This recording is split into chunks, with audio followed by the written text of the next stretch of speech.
O programa a seguir tem classificação indicativa livre.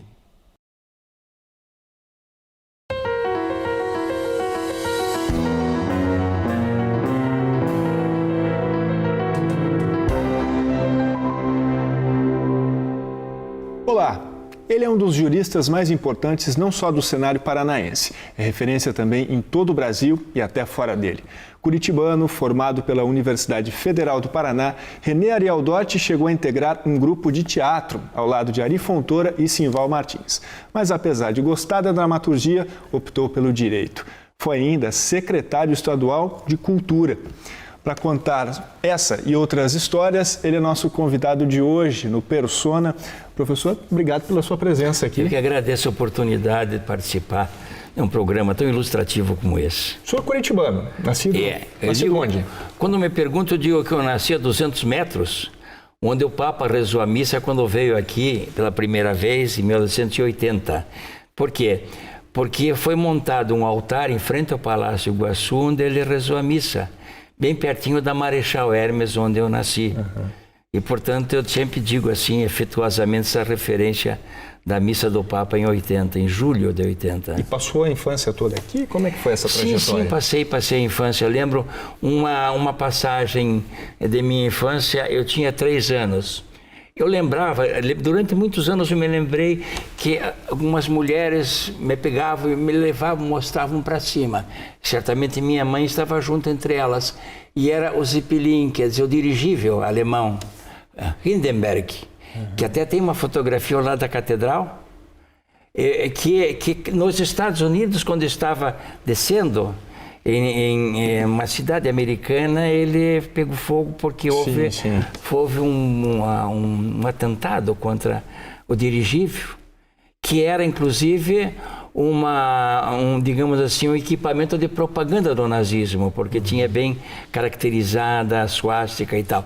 Mas eu quero dizer, a imagem que me lembra é de que eu vi aquele bólido, aquele vulto grande, nunca esqueci aquilo. E sempre ficou por ali? Como é que foi essa trajetória? Eu inclusive vi o nascimento do Centro Cívico, porque em 1950 veio um grupo imenso de trabalhadores, muitos do Nordeste inclusive, para trabalhar no Centro Cívico, as obras do Centro Cívico, do governador Bento Munhoz da Rocha Neto. E ali foi minha infância, minha adolescência também. Eu saí dali com 17 ou 18 anos e fui morar na João Galberto, no Juvevê. Eu lembro muito bem, porque uma passagem muito significativa, eu já estava terminando praticamente o ginásio, entrar na faculdade. Estava lendo alguma coisa assim, porque me impressionou muito a guerra. Eu tinha 8 anos quando o Brasil trouxe de volta os pracinhas, em 45. Eu vi, inclusive, o locutor que era da PRB2, transmitia o momento emocionante dos pracinhas de Curitiba voltando, né? Arthur de Souza, o locutor. E aquilo me sensibilizou muito, porque nós fizemos até uma campanha naquele tempo para... Era o cinema de graça, você tinha que levar um pouco de borracha, porque iam fabricar máscara de gás nos Estados Unidos, e afundaram o navio brasileiro, na costa brasileira, que ia levar o material para ser feito. Então, a minha infância e a minha juventude foram ali. Eu lembro uma passagem muito significativa, porque eu estava terminando o científico, preparando para o vestibular, quando eu disse para minha mãe era muito sensível, uma espírita kardecista. Eu disse: mãe, Deus não existe. Eu estava lendo Sartre, estava lendo Camus, assim a resistência francesa me impressionava. Ela disse: mas como Deus não existe, meu filho? Não, Deus é um produto do homem. O homem é que inventou Deus, não é o contrário, que Deus criou o homem. Porque a senhora sabe, eu dizia para ela, existem muitos lugares, muitas regiões onde há vários deuses, chamam-se politeístas e tal. E eu não acredito que haja efetivamente Deus. Qual foi a reação dela? A reação dela, até hoje eu lembro. Ela disse: meu filho, era um apartamento pequenininho, a janela um pouco aberta, final de tarde. Ela disse: meu filho, olha o movimento daquelas nuvens ali. Olha, você já ouviu o barulho do mar? O tamanho do mar? Já imaginou isso? O canto dos passarinhos. E outra coisa, você sabe que a luz das estrelas, de algumas estrelas, leva 4 milhões de anos para chegar até aqui? Meu filho, foi Deus que inventou isso? Aí começou a minha conversão. Porque era um argumento de impossível resposta, né? De impossível resposta, porque o sermão maravilhoso que ela me deu, inesquecível, demonstrava naturalmente não só a finitude, mas a impotência do homem, né? O ser mínimo do homem perante a grandeza do universo e tudo, né?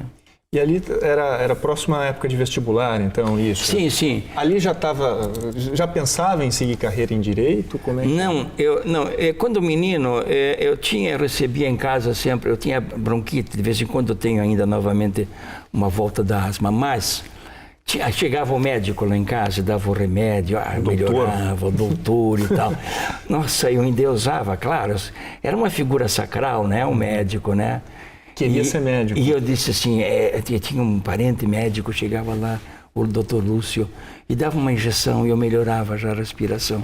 E disse, vou fazer medicina, mamãe, fazer medicina. Ah, meu filho, que beleza. Quero ser como ele. Que beleza, eu quero ser médico, mamãe. Aí, tinha um primo que estudava medicina. Estava no 3º ano, eu disse assim, olha, eu vou fazer medicina. Naquela época não havia cursinhos. A gente tinha que se preparar pessoalmente, né? A não ser que tivesse algum esperto, algum trainer, né? Mas eu não tinha. Então eu pedi para eles apostilas para fazer o vestibular. E química, física, biologia, eu digo, não vai dar. Não era a sua área. Não vai dar, não vou conseguir passar essa etapa, não vai dar. E aí já era o final do científico, porque era assim, ginásio 4 anos, científico 3 anos, e aí o vestibular. É um sistema bem diferente. Diferente, do que a gente tem hoje, né? E fim de 53, aqueles bailes de final de ano, de colação de grande, alugava um smookzinho, e fui num desses bailes. E ele, como personagem de Fellini, assim, de madrugada, sentado num degrau com um amigo que estudava direito, né? E mais ou menos ali eu disse para ele, eu estou numa situação muito difícil, porque eu ia fazer medicina, mas aquele negócio lá de química, de física e tal, biologia, não vai dar para mim. Se você faz direito, faça direito. Você gosta de falar, você gosta de falar em público agora. Eu já tinha trabalhado um pouco em teatro, né? E você sabe, direito pode ser delegado de polícia, pode ser juiz, pode ser promotor, pode ser advogado. Me deu várias opções. Sim, acho que eu vou fazer direito, sim. Aí eu comecei a estudar alguma coisa de direito e tal, janeiro, fevereiro, março, vestibular. Eu lembro muito bem que sentados todos um ao lado do outro e tal, e deu uma questão X, eu passei uma informação para o meu colega que estava ali, consegui passar, no dia seguinte vi que estava errada a informação. Mas dias depois do resultado, então fui na secretaria, ligeiramente eu soube que tinham 100 e pouco, 105 ou 106 mais ou menos, que passaram. Eu fui ver a lista, né? Aquele suspense, né? Aí comecei a ver, 10º, 28º, 24º, 48º, 89º. Digo, a coisa não vai dar. Aí virei e olhei de baixo para cima e tirei 8º lugar no vestibular. De baixo para cima. De baixo para cima. Eu sei lá, uns 98, 99, mais ou menos. Passou. Passei, aí que foi o começo, né? Então já o envolvimento com o teatro foi antes disso? Um pouco antes, sim, porque até no próprio Colégio Estadual do Paraná fazíamos uma peça de teatro, no estilo, inclusive, assim, muito, muito tradicional. Não lembro bem, mas eram umas peças de teatro. Fizemos uma peça, um teatro de revista com a Ari Fontoura, no Colégio Estadual do Paraná. Engraçado o título, não esqueço. Interessa? Interessa. Naquela época, era a época, inclusive, das grandes revistas do Rio de Janeiro, as revistas de teatro, né? Famosas revistas de teatro do Rio de Janeiro. E tal. Isso inspirou? Inspirou essa revista, pelo menos que o Ari produziu, né? E produzia e inspirava também a apresentação de peças de teatro que vinham do Cina de Moraes para cá. Do Cino Dilon, a companhia que tinha, né? A grande atriz de teatro, Fernanda Montenegro, também ela só veio mais tarde. Mas ali nós tínhamos a grande atriz que morreu agora há pouco tempo, eu não lembro o nome dela, era uma gaúcha, levou aqui o Canto da Cotovia, extraordinário. Paulo Tran. Em suma, de teatro de São Paulo, necessariamente passava por aqui, por Curitiba também, e com grande afluência de público, porque isso foi antes da chegada da televisão. A televisão chegou em 1960 aqui em Curitiba. Então, esses nomes, Ari Fontoura, Simval Martins, todos eram amigos ali, né? Todos. Como críticos de teatro também. Naquela época havia 3 jornais que faziam coluna diária de teatro. Era o Diário do Paraná, que era o Edi Franciosi. Depois tinha o jornal O Dia, com Glauco Flores de Sabrito. Tinha o Estado do Paraná, com Roberto Menghini. E, portanto, 3 colunas diárias nos 3 jornais da cidade. Por quê? Porque havia um grande movimento de teatro também. Não havia, digamos assim, a televisão, portanto. E hoje em dia, o teatro, que lamentavelmente tem que viver de peças infantis, tinha grande oportunidade na época, sim, sem dúvida. E por que não seguiu carreira no teatro, foi para o direito? Porque precisava, digamos assim, de um deslocamento, não só físico, mas afetivo também, largar as minhas origens, largar daqui. Como é que eu posso dizer? Eu não tive, sim, a mesma coragem do Ari Fontoura. Eu sentia que eu não tinha a mesma vocação que o Ari Fontoura, né?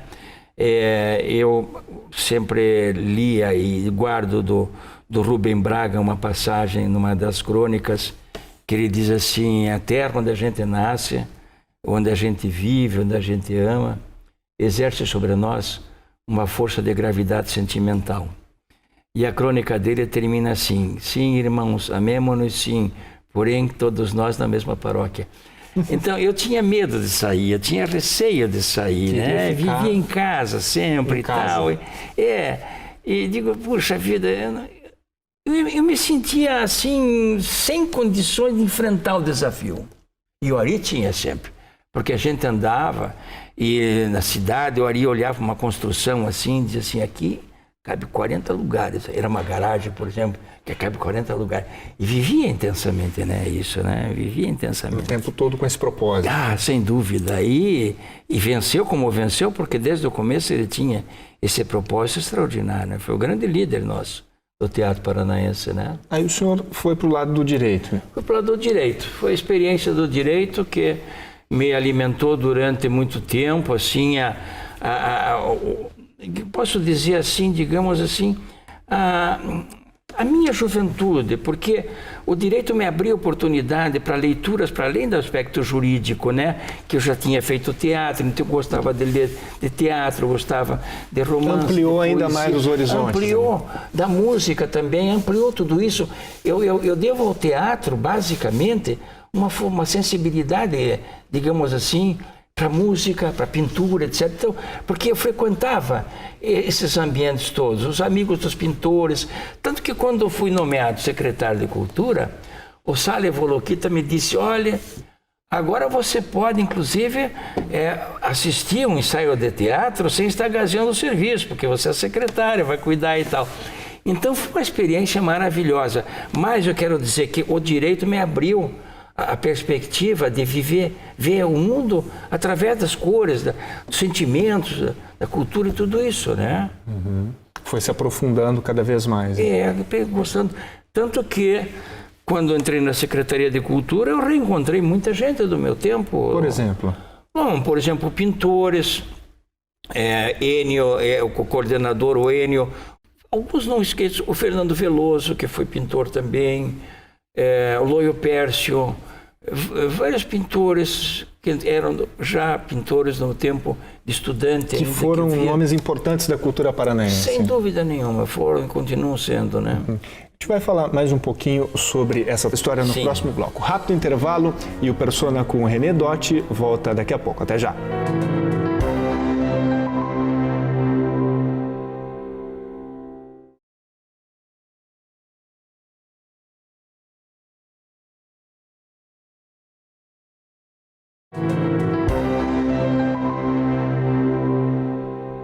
Persona está de volta, hoje recebendo o jurista René Dotti. Professor, a gente estava falando no final do bloco anterior sobre a sua participação na Secretaria de Cultura. Sim.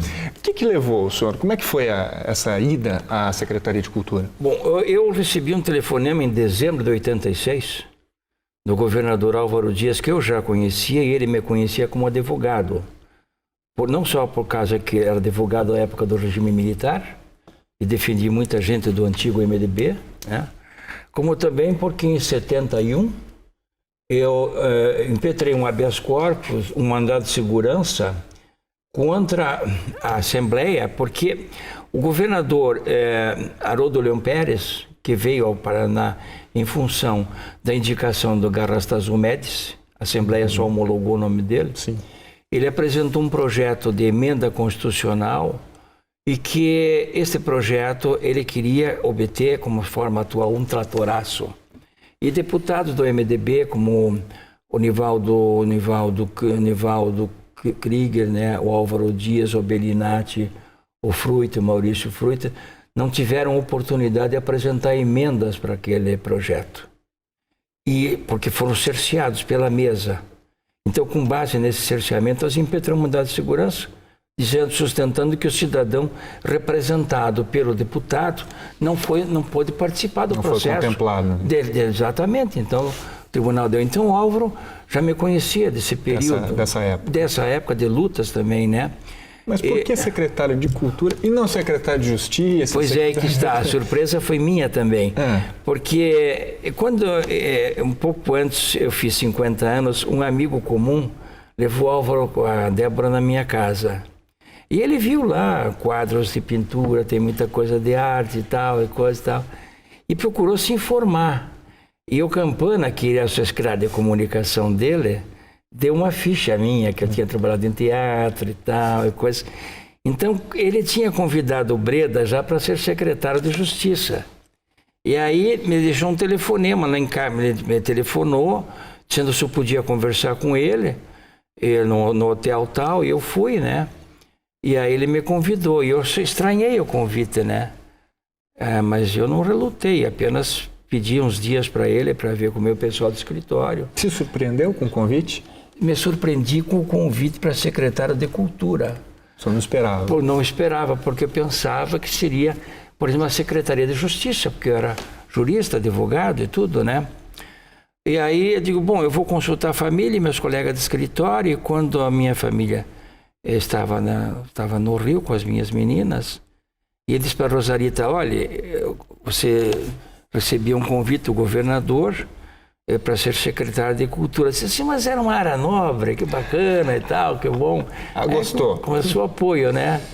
E tive momentos maravilhosos, chamava de usina de sonhos, porque a secretaria não tinha uma boa receita, não tinha bons recursos financeiros, mas tivemos o apoio chamado Lei Sarney, de incentivos culturais, e fizemos bastante coisa na secretaria. Eu chamava, como disse para você, de usina de sonhos, que multiplicava, inclusive, o trabalho dos navegadores da quarta dimensão, como eu chamava, os heróis, né, da quarta dimensão. Foi uma experiência muito importante. Rica, muito rica para mim. Uma ocasião, e também cheia de surpresas, né, porque uma ocasião o pessoal de Londrina estava muito brabo, porque antes disso eu ainda interrompi minhas aulas na universidade, né? E também meu escritório. Deixei de trabalhar no escritório esse período, mas eu dava palestras de direito ainda, né? Porque era professor. E a Rosarita então me dizia, pois é, quando a gente vai numa palestra assim, juntos, tem lá desembargadores, juízes, tá, te tratam tão cerimoniosamente, etc. Quando a gente vai num evento da cultura, é aquele pessoal, assim, de qualquer jeito, vaiando e tal, coisa de... mas é natural, porque eu represento o governo. Então, aquelas reivindicações não atendidas eram manifestadas através de ruído. Protesto. Então, em uma ocasião, eu soube que a orquestra de Londrina não estava satisfeita por causa da falta de alguns recursos, E eu pedi que o Sálvio Luquita fosse lá o meu mensageiro com a notícia de que iam remeter um pouco de dinheiro para eles, pelo menos para as primeiras necessidades da orquestra de Londrina, né? E era a abertura do Festival de Teatro em Londrina, Festival de Música. Festival de Música. Festival de Música de julho. É o Cine Ouro Verde, né? E era entrada franca, quer dizer, o teatro cheio, né? Então fui lá, né? Lá. Parece que era o Belinati, se não me engano, o prefeito. Eu sei que veio a cerimônia, em primeiro lugar, chamaram o secretário municipal de cultura. Foi uma vaia fortíssima, estrondosa, parecia ter um campo de futebol depois de um gol espetacular. Aí veio uma outra autoridade de lá, também uma outra vaia também, veio o prefeito. Digo, tá chegando a minha vez. O prefeito levou uma tremenda numa vaia, eu digo, e agora sou eu. Eu subi no palco, estendi a mão para o maestro para cumprimentá-lo, porque eu tinha receio de alguma coisa do maestro, ele não me deu a mão e tal. Eu parei, aí começaram a vaiar, né? Aí eu parei, porque as pessoas esperam você falar para continuar a vaiar. É isso. Eu parei, olhei assim, aí pararam. 2 palavras. Música, maestro, e desci. Aí aplaudiram. Teve que ter uma saída estratégica. Os outros tiveram que falar no meio da vaia. Por quê? Porque eu me lembrei do Juscelino Kubitschek de Oliveira, o grande construtor de Brasília. Por quê?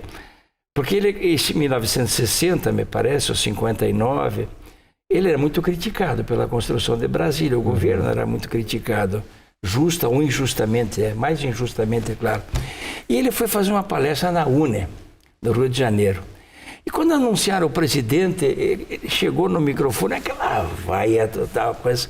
Ele parou também e disse assim: abençoado o país em que os estudantes podem vaiar livremente o seu presidente da República. Aí foi um sucesso.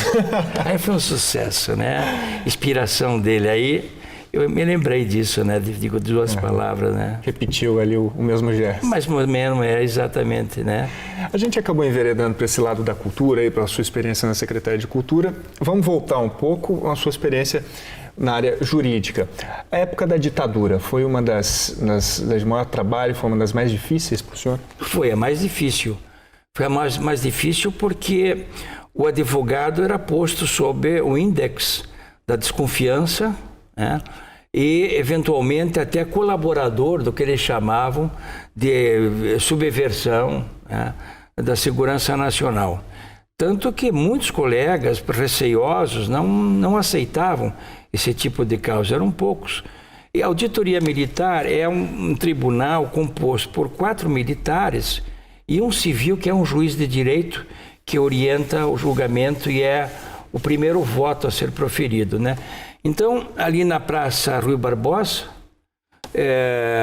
funcionava como uma dependência do próprio quartel que ali estava. Onde é a Rua da Cidadania hoje?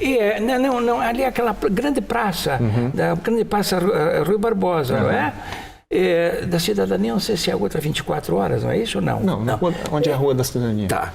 Então, ali se reuniam, digamos assim, os processos criminais contra os chamados subversivos, né? E ali eram jornalistas, eram sindicalistas, eram parlamentares também, líderes sindicais, né? E eu fiz a defesa de vários deles, por exemplo, de ministro do Estado, como ministro Amaury de Oliveira e Silva, que foi ministro do tempo de João Goulart, se exilou no Uruguai, do deputado Alberto Pecuá, de jornalistas como da Última Hora, e vinha então Silvio Bach, Maza, etc. e tal. Se tanta gente, tantos advogados tinham receio de participar de participar dessas defesas, o senhor não teve. Por quê? Em primeiro lugar, porque sempre na advocacia eu tive um desafio de enfrentar as coisas mais difíceis. A mim aparecia como violência aquilo que estava sendo feito contra a liberdade.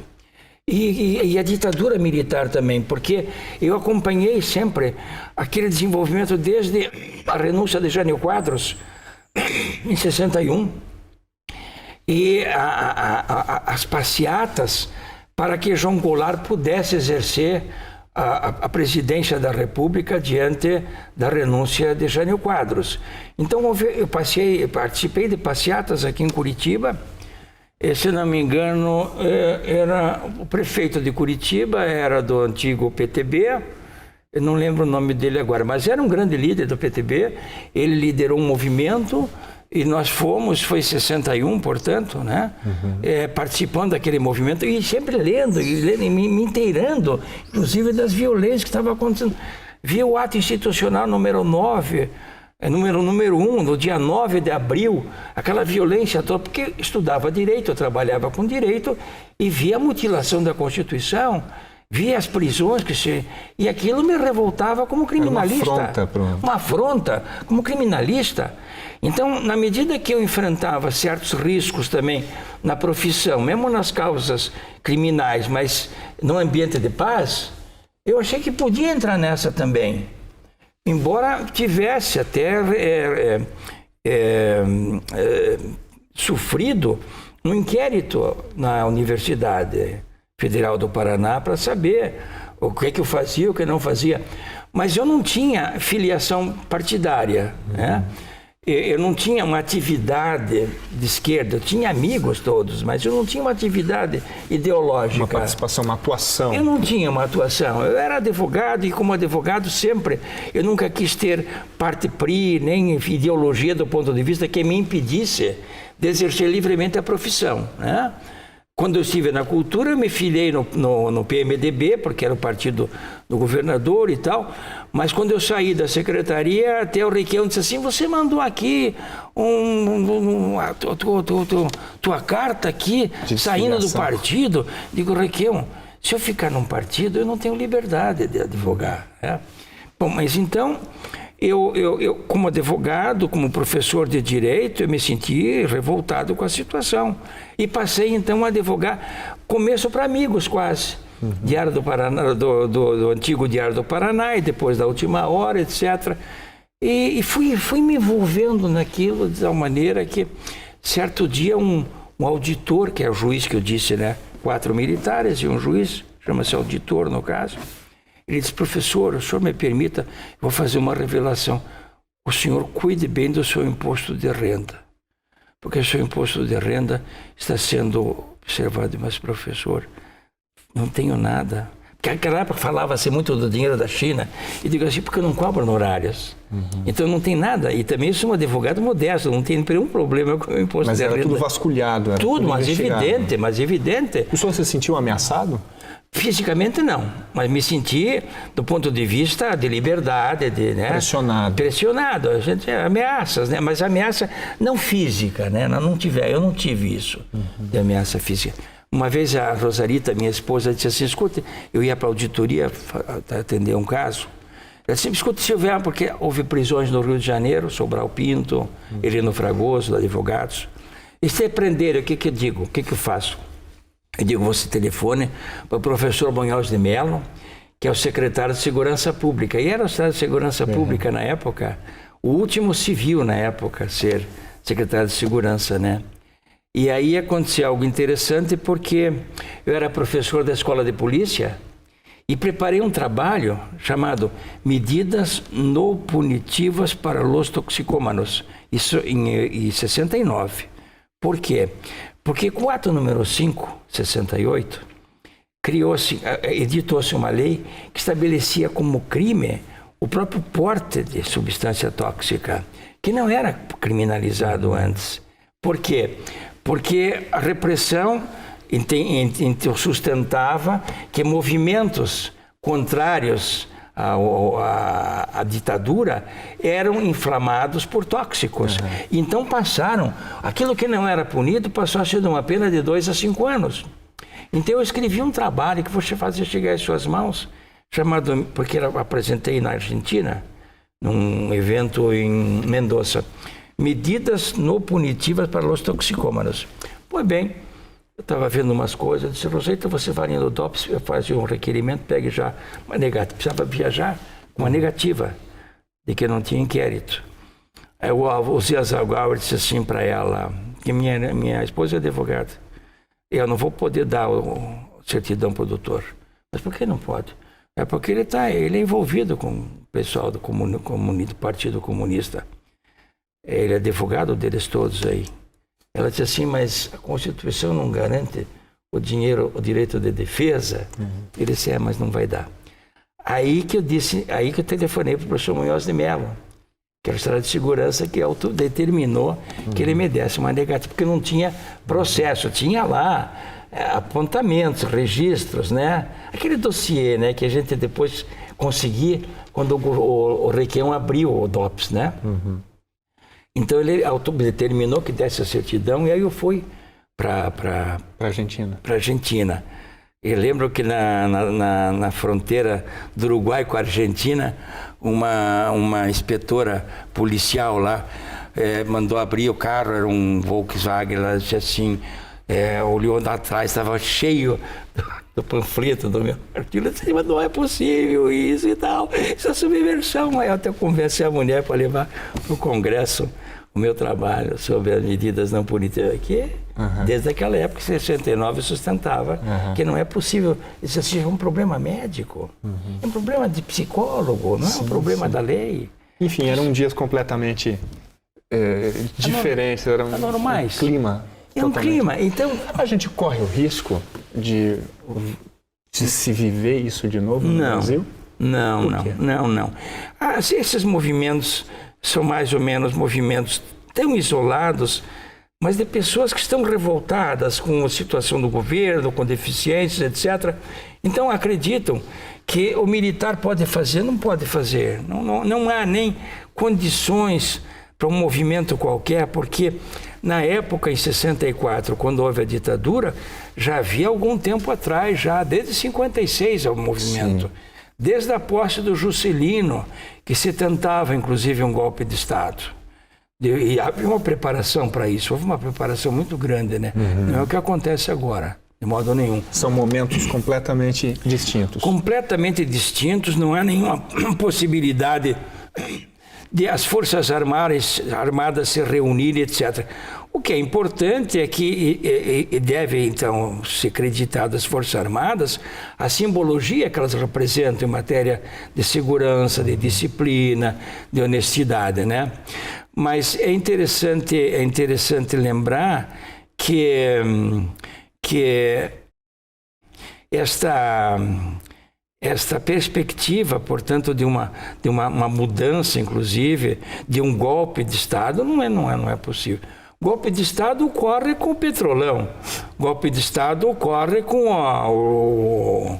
o Mensalão. Aqui não, por que é um golpe de Estado?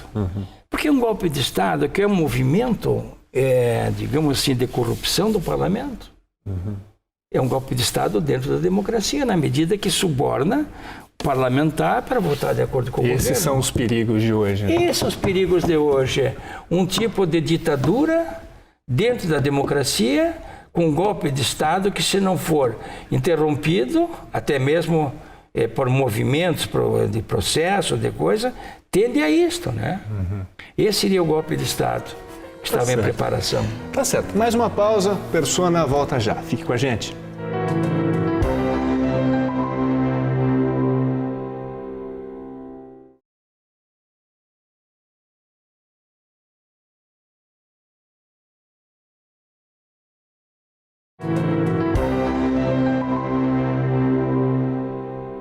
Estamos de volta. Hoje o Persona recebe René Dotti. Professor, nós temos aqui um exemplar do seu livro, Memória da Resistência Civil. O senhor já publicou quantos livros, hein? Não, ao todo, livros de direito, livro de crônicas, etc., uns 15 livros. E só sobre o direito? Também. Não. Tem livros, inclusive, de crônicas, junto com o Belmiro Castor. Há muitos anos atrás tem o livro de crônicas também com o pessoal do Diário do Paraná. Mas a maioria deles é de direito. Como é que começou esse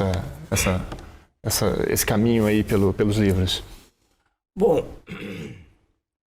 Começou em 66, quando eu escrevi, inclusive, alguns trabalhos menores sobre liberdade de leitura, nos casos de processos, que aprendiam livros. Até livros aprenderam. Claro, muitos livros aprenderam.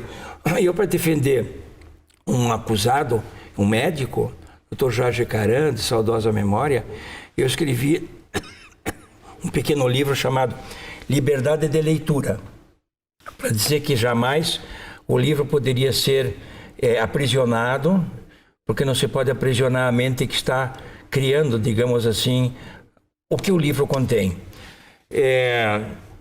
Depois, em 78, eu ganhei um prêmio nacional no concurso promovido pela Gazeta do Povo e pela Secretaria de Justiça do Paraná. O livro foi A Proteção da Vida Privada e a Liberdade de Informação. Era um concurso com quase 80 trabalhos do país todo. E aquilo me estimulou muito também. Tenho, por exemplo, comentários ao Código Penal, tenho trabalhos legislativos também. Trabalhei durante muitos anos em comissões do Ministério da Justiça, o que me valeu uma medalha da Câmara dos Deputados. Essa medalha Mérito Legislativo, né? Em função disso.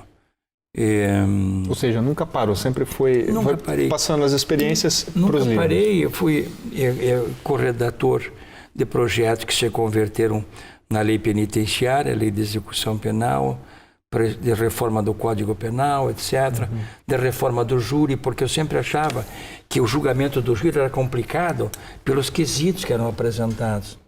Então, trabalhei na reforma do processo do júri para que o jurado pudesse decidir condena ou absolve, para facilitar o trabalho do júri, como está acontecendo agora. Como que o senhor avalia aí a justiça brasileira? A gente precisa de uma reforma? A justiça brasileira, ela tem uma carga oceânica de processos e que é transportada no mar bravio de tempestades. Por quê?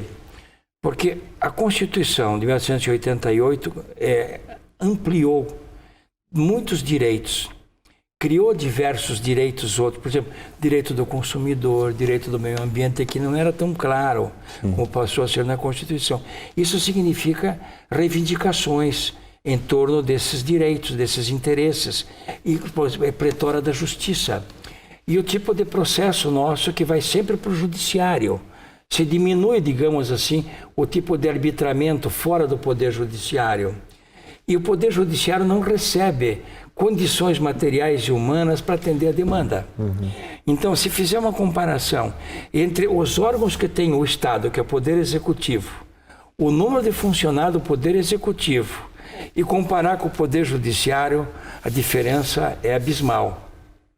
Esse é um dado já quantitativo digamos assim, do menor número. E não se pode dizer que o Executivo tenha muito mais demandas que o Judiciário, não. O Judiciário tem muitas demandas, no Estado todo, de todo quanto é tipo. Então, o que há neste caso é uma falta ainda de meios materiais e humanos para que a Justiça possa atender em parte o universo das demandas. Para se dar conta de tudo isso. Eu acho que agora vai melhorar com o novo Código de Processo Civil. O que muda? O Código de Processo Civil é um livro de regras que estabelece como ocorre o processo. Quando começa um processo, como é que o juiz julga o processo, que tipo de processo é. Mas é um processo mais rápido porque diminui em grande parte a burocracia do processo. Diminui o número de recursos, porque hoje em dia, para cobrar um crédito na justiça, você leva um tudo tempo... se arrasta, Tudo né? se arrasta. E sem falar, inclusive, nos amaldiçoados precatórios. Amaldiçoados não quem tem direito ao precatório. Amaldiçoados os governos que transferem suas obrigações para o próximo... Porque eles preferem fazer obras que tenham visibilidade, como a ponte, por exemplo, do que pagar o precatório. Por isso que dizem que não se faz obra de infraestrutura porque não aparece. Não aparece, exatamente. Você dizia muito bem, com muita sensibilidade e em cima da pinta. Faz o gol, né?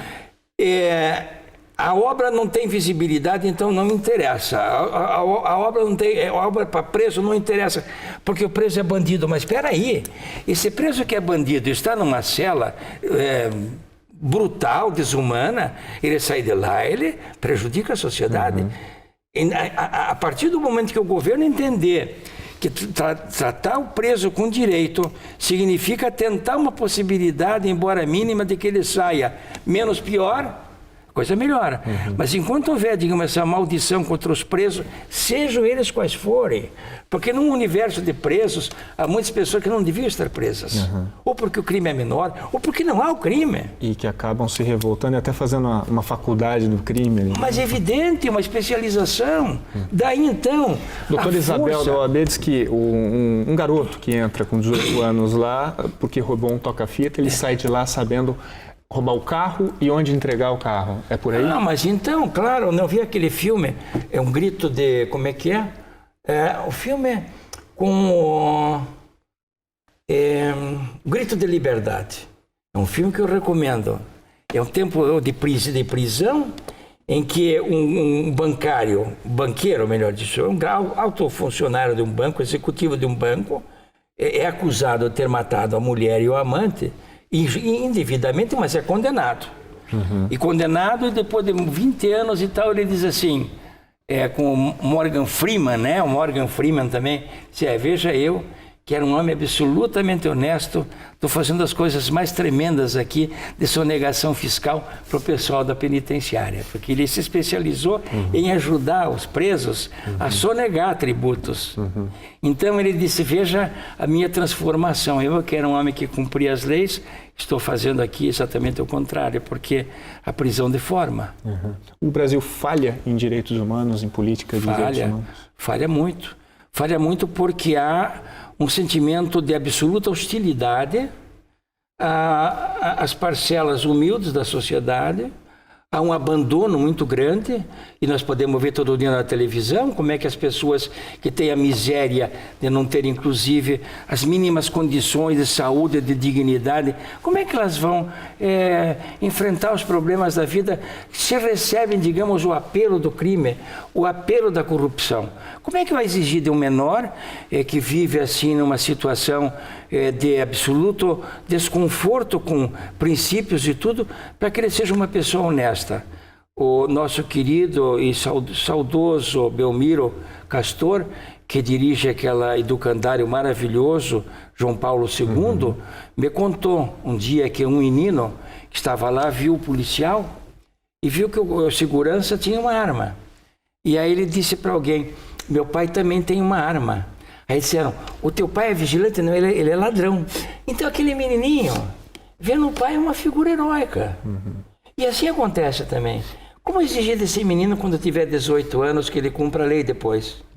Então o Estado abandona durante um período e recupera depois pela prisão do abandono. Isso há, claro. Não que o crime seja fruto de pobreza também, porque nós estamos vendo o contrário nos últimos dias e nas últimas horas também. Então, a gente tem o Brasil passando por um momento bastante diferente. A gente tem empreiteiros na cadeia, a gente tem a perspectiva de políticos, tem políticos que já passaram pela papuda. Como que o senhor enxerga, como que o senhor vê esse momento? O Brasil está mudando? Está mudando, por exemplo, já em 92 eu recebi um telefonema do Miguel Reale Júnior e disse, como você está vendo na televisão a CPI, que está vendo inclusive o PC Farias? Eu digo, estou. Ele disse, que coisa, hein? Eu digo, Ele disse, que tal nós pensar no impeachment? Miguel Reale Júnior. Eu disse assim, onde é o aparelho? Ele disse, na casa do José Carlos Dias. E digo, e quando? Depois da manhã. E fui para lá. Em São Paulo, aí estava o Dalmo Dallari, o Miguel Reale Júnior, o Márcio Tomás Bazos e tal. Uma reunião, eram uns 9 mais ou menos, né? O Comparato, o Fábio Comparato, e aí já se pensou em fazer uma petição de impeachment.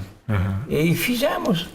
Aquela foi a primeira reunião, depois uma segunda na casa do Miguel, terceira na casa do Márcio.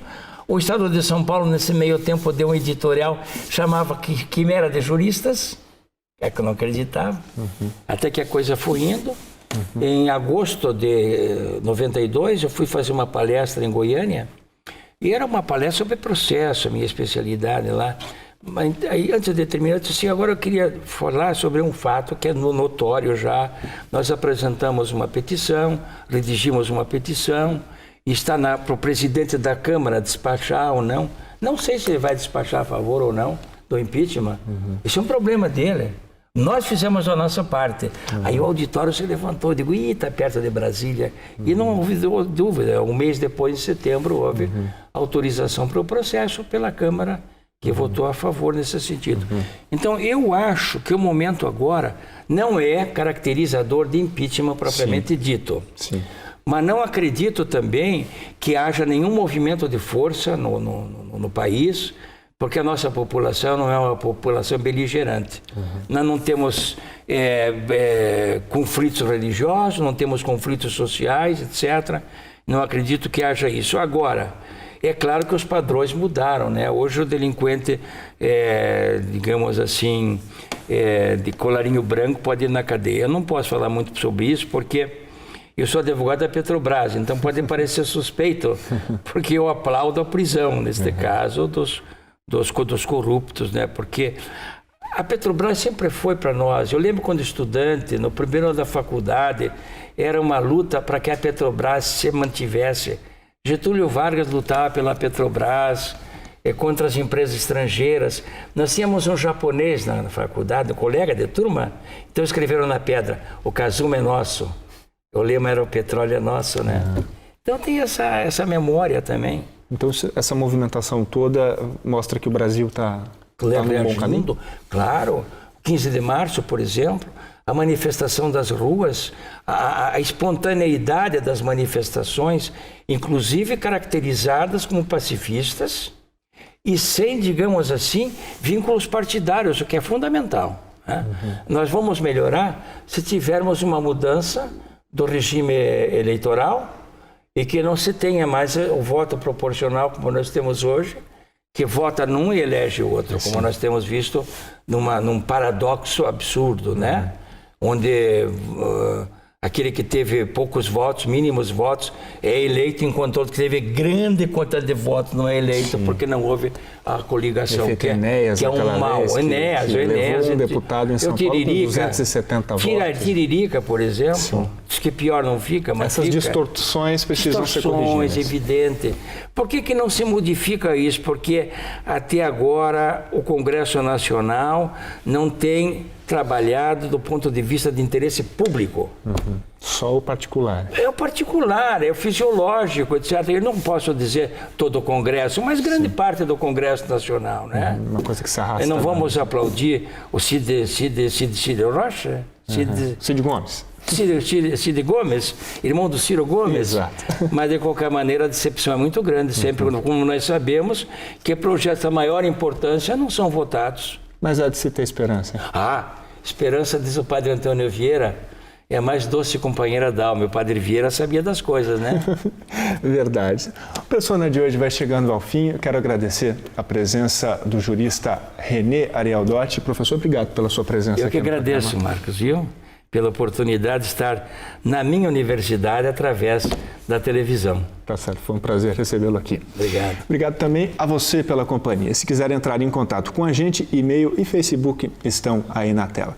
O Persona volta na próxima semana. Até lá, espero você.